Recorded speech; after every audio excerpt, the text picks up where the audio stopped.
والنازعات غرقا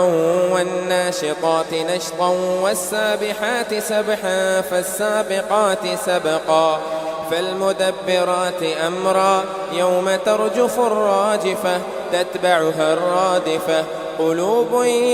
يومئذ واجفة أبصارها خاشعة يقولون أئنا لمردودون في الحافرة أئذا كنا عظاما نخرة قالوا تلك إذا كرة خاسرة فإنما هي زجرة واحدة فإذا هم بالساحرة هل أتاك حديث موسى إذ ناداه ربه بالوادي المقدس طوى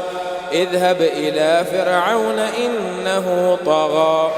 فقل هل لك إلى أن تزكى وأهديك إلى ربك فتخشى فأراه الآية الكبرى فكذب وعصى ثم أدبر يسعى فحشر فنادى فقال أنا ربكم الأعلى فأخذه الله نكال الآخرة والأولى إن في ذلك لعبرة لمن يخشى أأنتم أشد خلقا أم السماء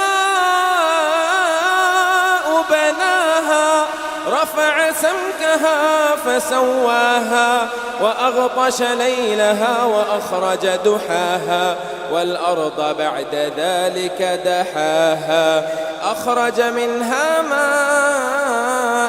ومرعاها والجبال أرساها متاعا لكم ولأنعامكم فإذا جاءت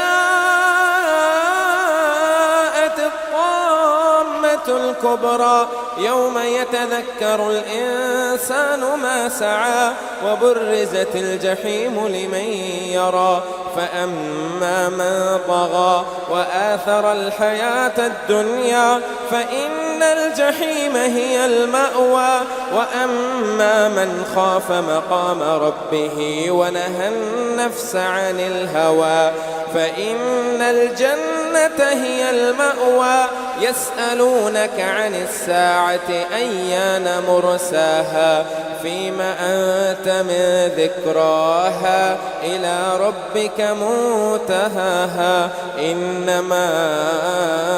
أنت منذر من يخشاها كأنهم يوم يرونها لم يلبثوا إلا عشية أو ضحاها.